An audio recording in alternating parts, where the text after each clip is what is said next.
പാണ്ടിത്തിട്ട holy cross public സ്കൂളിൽ വായനാ ദിനം ആചരിച്ചു. വായനാ ദിനത്തിൻ്റെ മുഖ്യ സന്ദേശവും ഉദ്ഘാടനവും കവിയും പത്രപ്രവർത്തകനുമായ അനിൽ പന്തപ്ലാവ് നിർവഹിച്ചു. കവിതകളും പാട്ടുകളുമായി അനിൽ പന്തപ്ലാവ് കുട്ടികൾക്ക് വായനാദിന സന്ദേശവും നൽകി. ഇന്നത്തെ ദിവസത്തിന്റെ പ്രത്യേകതകൾ നിങ്ങൾക്ക് എല്ലാവർക്കും അറിയാവുന്നതാണ് അല്ലേ? എല്ലാവർക്കും അറിയാമല്ലോ. ഇതെന്താണ്? വായനാ ദിനമാണ്. വായനാ ദിനം എന്ന് പറഞ്ഞാൽ ഏത് ദിവസമാണ്? ജൂൺ 19.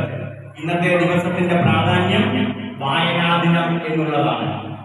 ഓരോ ദിനങ്ങൾ വരുമ്പോൾ മാത്രം നമ്മൾ ആ ദിനങ്ങളുടെ പ്രാധാന്യം അനുസരിച്ച് പ്രവർത്തിച്ചാൽ മതിയോ? പോരാ. പരിസ്ഥിതി ദിനം വരുമ്പോൾ മാത്രം മരം നട്ടാൽ മതിയോ? നിങ്ങൾ നട്ട മരങ്ങളെല്ലാം വീണ്ടും അവിടെ കിടക്കോ എന്ന് നിങ്ങൾ നോക്കിയിട്ടുണ്ടോ? ഉണ്ടോ? എത്ര പേര് അങ്ങനെ നോക്കിയിട്ടുണ്ട്? Very good, congrats. പലരും അതിന് നോക്കാറില്ല. അടുത്ത വർഷവും ഇതേ സമയത്ത് പോയിട്ട് വീണ്ടും അതേ ഭാഗത്ത് തന്നെ മരം നടും. അവിടെ മരം ഉണ്ടാകുന്നു? അപ്പോൾ ഇല്ല. നമ്മൾ നട്ടത് 4 ദിവസം കൊണ്ട് ഉണങ്ങിപ്പോകുന്നു. പക്ഷെ ആരും നോക്കാറില്ല.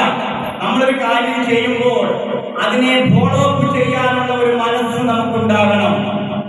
സ്കൂൾ മാനേജർ സിസ്റ്റർ നിമ്മി വായനാദിന പരിപാടിയിൽ അധ്യക്ഷത വഹിച്ചു.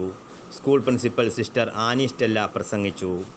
അനിലകുമാരി, അനന്യ എന്നിവർ ഇംഗ്ലീഷ്, ഹിന്ദി കവിതാ പാരായണം നടത്തി.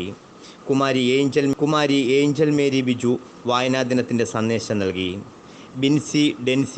ബിനു, ഡെൻസി, മറ്റ് അധ്യാപകർ, വിദ്യാർത്ഥികൾ, PTA അംഗങ്ങൾ എന്നിവർ വായനാദിന പരിപാടികൾക്ക് നേതൃത്വം